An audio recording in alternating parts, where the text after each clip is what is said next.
אתה בן אדם, הגד את בית ישראל, את הבית, ויקלמו מעוונותם, וממדדו את תוכנית. The Navi was commanded to tell Bnei Israel that they will measure the house. It means the Beis Mikdash. They will measure that house.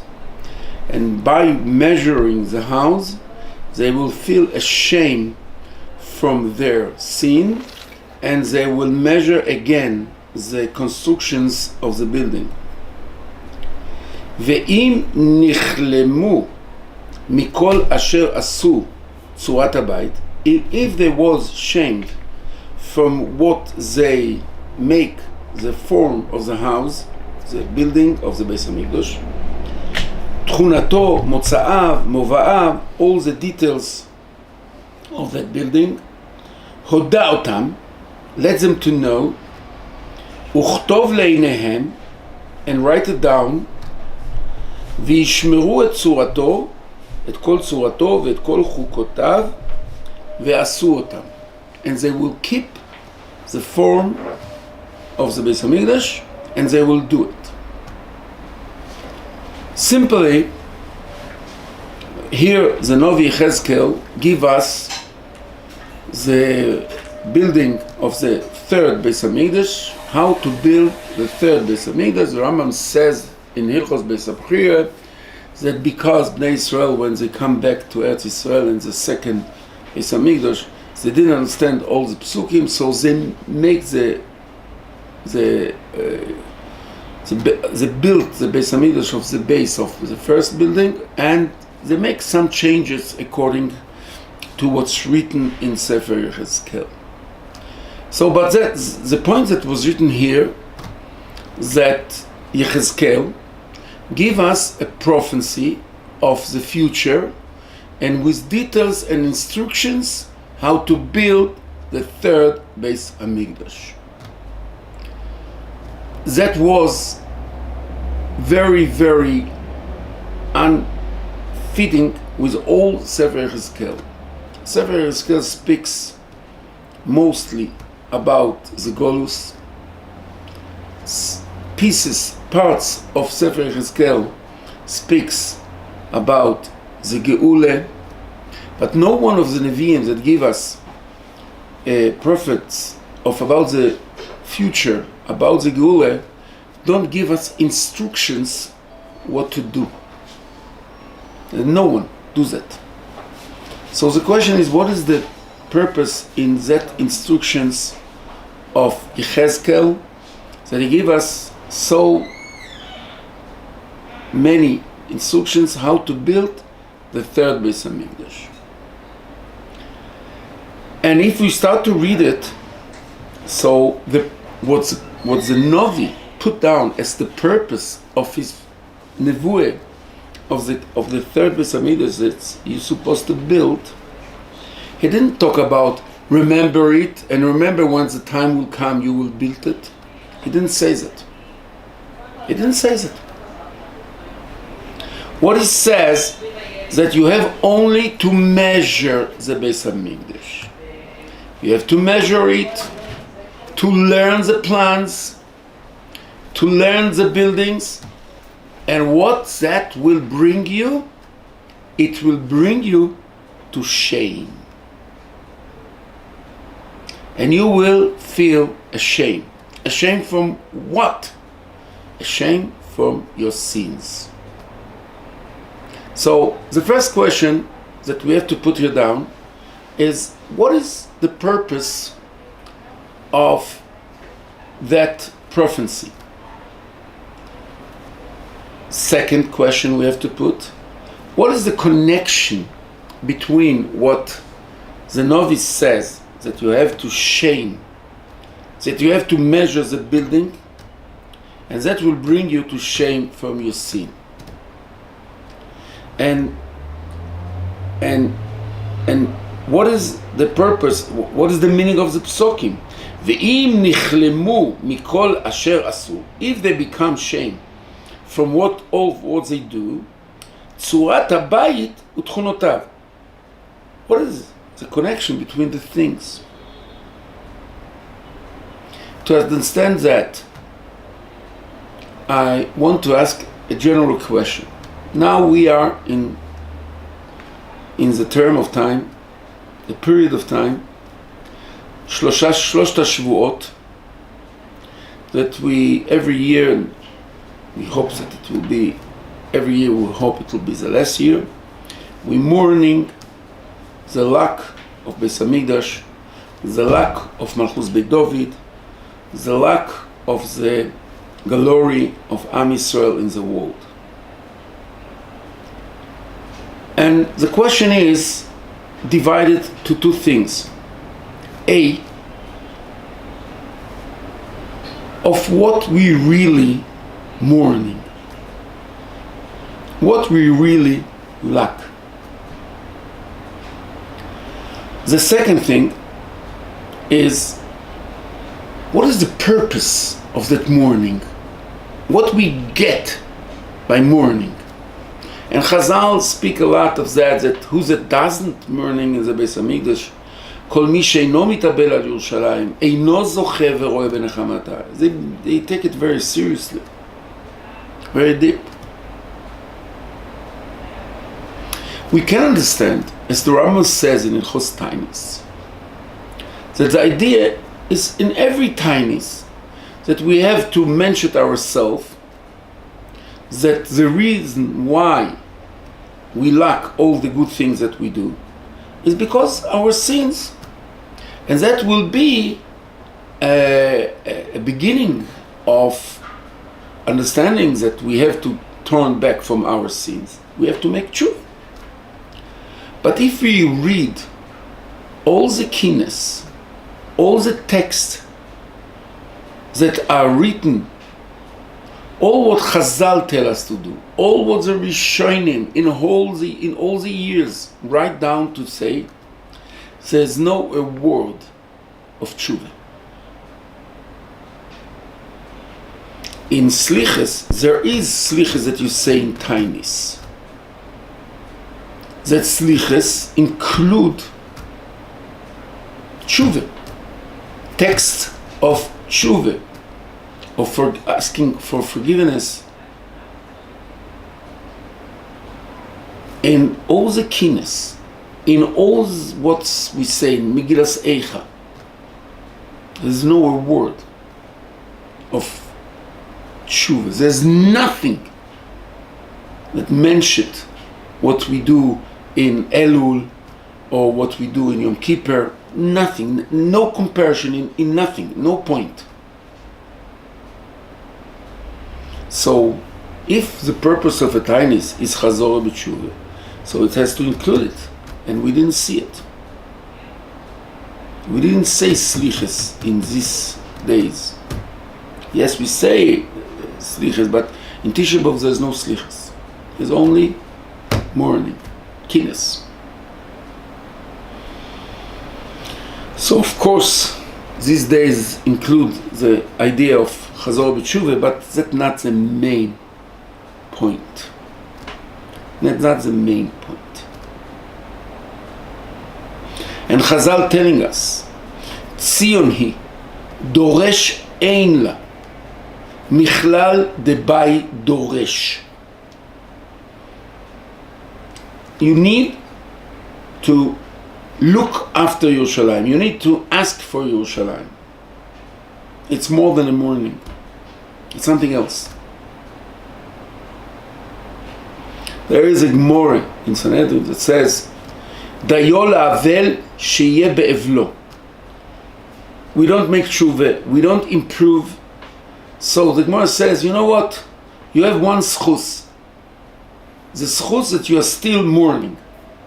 So the mourning is an idea by itself. That by doing it, by mourning, you do something, you make some improvement to the Geula. So what we do by mourning? And that comes to another question, and that is a very, very important question. What do we really have to do in these days to go with sad faces, to wait till it will end, to sleep, that the time will go faster. What are you supposed to do in these days?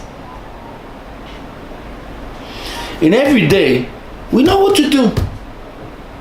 Besides the mitzvahs of the day, if you finish all what you have to do, you sit and learn. Here, you can't even not learn. So what are we supposed to do all the day?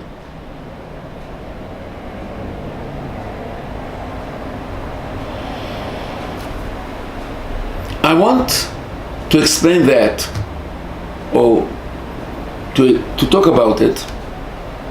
I want to say something forward. The Gemara says that kol mi she'oisek b'toras korban ki'ilu hikriv korban. Who that learns the halachas of a korban, it's count as he brings a korban. We didn't see that rule by the Gemara.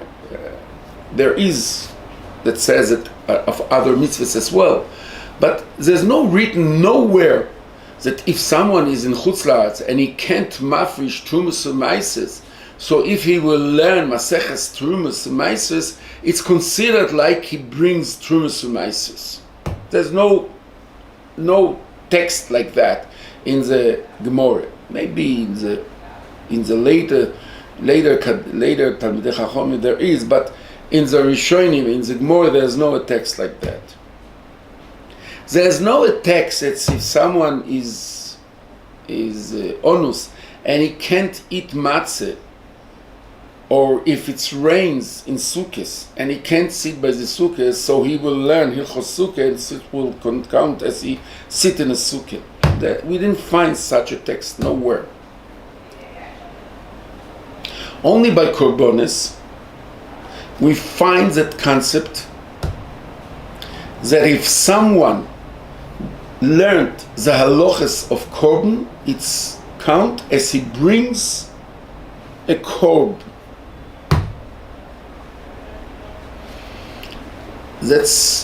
We have to understand it more than. It's like more in Bavlitzia tell a story that one of Talmidei Chachomim, Rav Nachman I think, met Eliyahu Novi. And Eliyahu Novi asked him, why you don't know Tyrus? And he said, what can I do? I'm very poor and I can learn only 4 seders. The Shas include 6 sdorim. From these 6 sdorim is Roim considered only to Eretz Yisrael. Therefore there is no Bavli about it. Moed, yes, it's considered to everywhere. Therefore there is Bavli of it. Noshim also existing all the time, so there is Bavli of it. And the same about Nezikin. Tyrus has no Gemara. And Rav says, I can't learn Tyrus. I'm poor, so I must learn only what is Nogea Lemaise, what is relevant. I can't learn things that are not relevant. But what about Kochim? Kochim you do learn. Arba story. Moed, Noshim, Nezikin, Kochim. What about Kochim? Why learn Kochim? Kochim is relevant, says Rashi, because everybody that learn Kochim is count as he brings a korban. You understand it? You know what it's mean? There's no Gemara of Tyrus. There's no Gemara of Zroin. But there is of Kochim. Because when they learn Kochim, it was relevant. It's relevant. Why it's relevant? Because who that learn Kochim is considered that he brings the core. You can see a very interesting point. The Rosh in Masechet Psochim make a summarize of Hilchos Pesach, a Korban Pesach. In Yoma he make a summarize of Seder HaAvodah B'Yom Kippur. The Rosh didn't write nothing. That is no halacha lemaaseh. But he relates that as halacha lemaaseh, because by learning it, it will count as you do it. The same thing, I think, is about the Beis Hamikdash. When you learned about the Beis Hamikdash, it's considered like the Beis Hamikdash exist.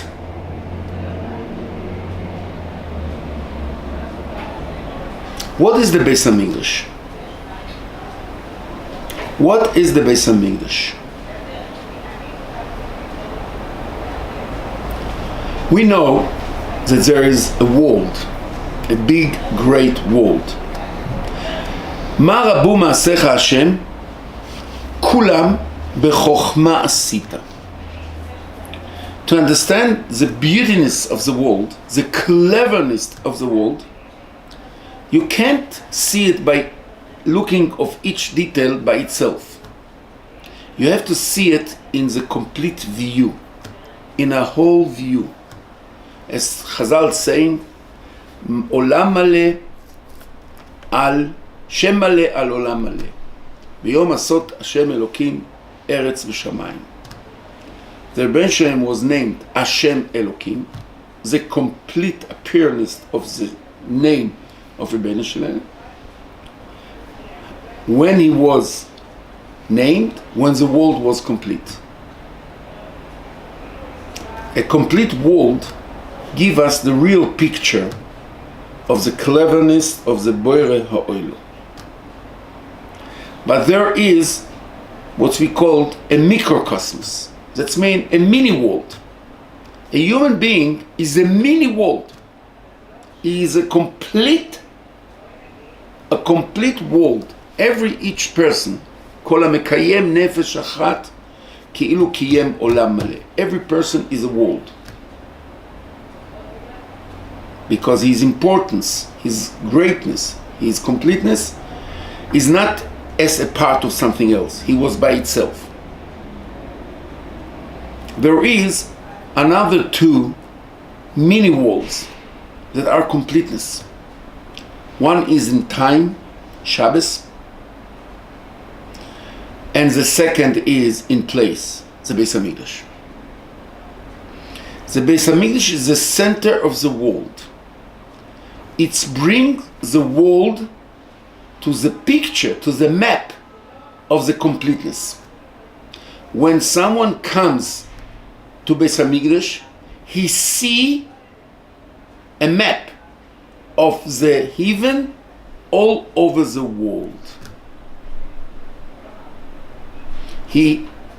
As in Shabbos, we see the beauty and the greatness of the whole world. וירא אלוקים את כל אשר עשה, הנה טוב מאוד. And we see it by menuche. I don't want to use the word rest. Menuche. That means looking of the whole, of living in a complete way. You don't do meloche. You don't do nothing. You live in me'ein olam haba. You live in a situation of completeness. Menuche. The same thing happened in Beis Hamikdash. Beis Hamikdash is the place where you see the world in one picture, the whole world in one thing. We talk about many times, that is the reason why Beis Hamikdash is able to exist only when Am Yisrael behave as a klal, as all together, not as singles, not as private people. Only when they behave like a tzibur, like a nation, they can have that picture. That was the Beis Hamikdash. So when someone look at the Beis Hamikdash, he was recognized, he understand, he see a mini world and a mini existence of the Rebbeinu Shalom in the whole world. That's what happened in Beis Hamikdash. The reason why the Beis Hamikdash was destroyed, because we don't deserve that way of appearance of Rebbeinu Shalom in the world. When Yechezkel tell Bnei Israel, look of the picture of Beis Hamikdash, look of the constructions of Beis Hamikdash, look of the plans, and then you will see what you lack. It's like someone that was drunk, and he was in a place where everybody is drunk and dirty. He didn't see any lack, because he's like everybody. But if someone will appear a nice person dressed completely, then you will feel ashamed what you lack. The picture of Beis Hamikdash is the picture of the right world. By learning, by dealing with the Beis Hamikdash, we have a concept, we have an idea of how the real world is supposed to be. There was someone, a prisoner in a place, that everybody every time when he eat, he put a newspaper of the table. And people ask him, why you do that? He said, I came from a very noble family. I'm a very noble person. And when I was in my house, I eat like a noble person. They put a map of the table. They put a cloth of the table. You don't eat like an animal from the floor. So I don't want to forget it. I mentioned it to me by putting a paper. I am still a noble person. You can take me the clothes of silk, but you can't take my nobility for my own. To remember and to mention the Beis Hamikdash is to mention ourselves that we are noble. We have another picture of the world, and we lack it. That it. In the moment you feel you lack it, in the moment you have the real picture in your mind, and you feel you lack it, you are redeemed. Chazal telling, Kol mi sheyesh lo da'at, כאילו נבנה בית המקדש ביומov. Who that has understanding, recognizing, he exists the Beis Hamikdash. You are redeemed. Mourning. So we shall go back and bring a korban, and to learn about the korban is to describe ourselves some reality, to describe ourselves some completeness. When we are not in Eretz Israel, we lack a lot. And it's very important to learn Tumas, Maises, Behilchos, and Mitzvos, and Nogot Ba'aretz. But it's not considered a redemption. When we have no the Beis Hamikdash, and we learn the Hilchos Beis Hamikdash, we learn the system. We go over in Yom Kippur and we read the process of all the schedule, what's going on there. We read by Korban Pesach, Erev Pesach, we read all what's happened there. And we receive some illusion of a picture. And where we are comparing to that picture, what we lack. Is that it? Is that it? Is that what we're supposed to do? To feel that we lack. to feel that we lack. Not to be used to the status that we live with all the things. And we, as people said,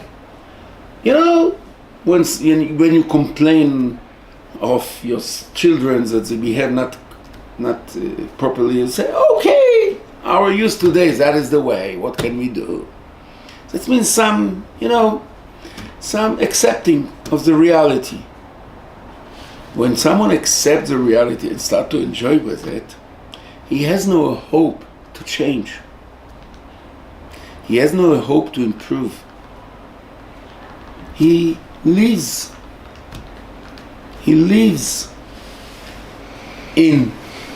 the situation. He lives in the Golus, and that's it. The Pasuk said, Hi bagoyim lo matzah manoach. The Ramban says in somewhere that all the kloles that written in Torah is only before we get out from Eretz Yisrael, before we exile. But our living in the Golus is one of the promises of Rebbeinu Shalom. That's mean we lived in Eretz Yisrael, we have a Beis Mikdash, and they destroy. And then we get out from Eretz Yisrael and live all over the world. But then the Rebbeinu Shalom promised us that everywhere you will be, I will take care of you. You will not be forgotten.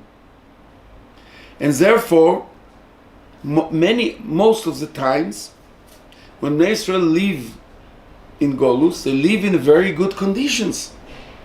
They have money, they have one thing they don't have. They can't relax. ונתן לך השם בגויים לב רגז. You can be rich, you can be successful, you can be ministers, there was times in Europe that there was prime minister Jews, president Jews, everything. One thing you will not have in Chutz La'aretz, says the Ramban. You will not have relax. You will never feel relaxed. One Jonathan Pollard was kept, and all the Jews of America feel stressed.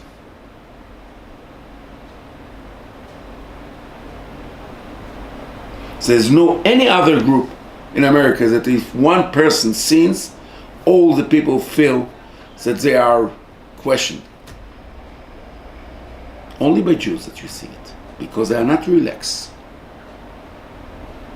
Hi bagoyim lo מצא מנוח. ונתן לך, says Rashi, אם מצאה מנוח, לא הייתה חוזרת. You know what it means? One of the big miracles that are by Jews, that they feel a drive to come back to Eretz Yisrael. A country that they didn't see above 2,000 years.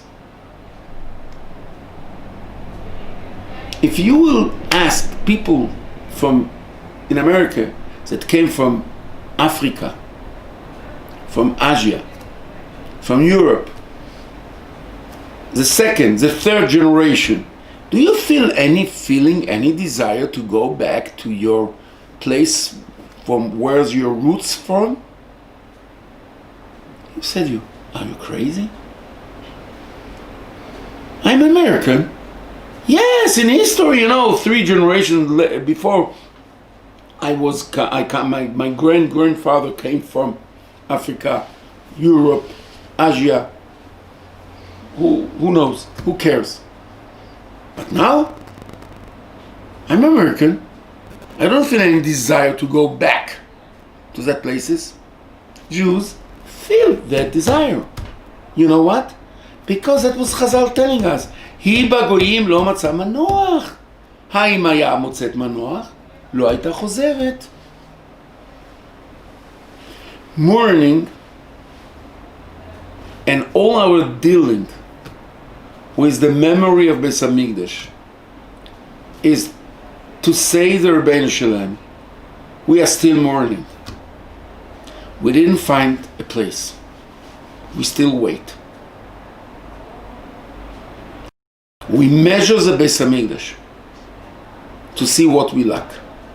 We say korbanos to live in the imagine, in the picture of the real life. ודיו לאבל שיהיה באבלו. And that's what we have to do. I advise everybody that have time to read about Beis Hamikdash. Not to read so much stories about the Churban, to read more about the Beis Hamikdash, of the glory of Beis Hamikdash, of the greatness of the Nevi'im, of the system of Yerushalayim, of the happiness of the regalim, and to feel all that we lack. We still didn't come to menucha. We didn't come to a place. We are still mourning.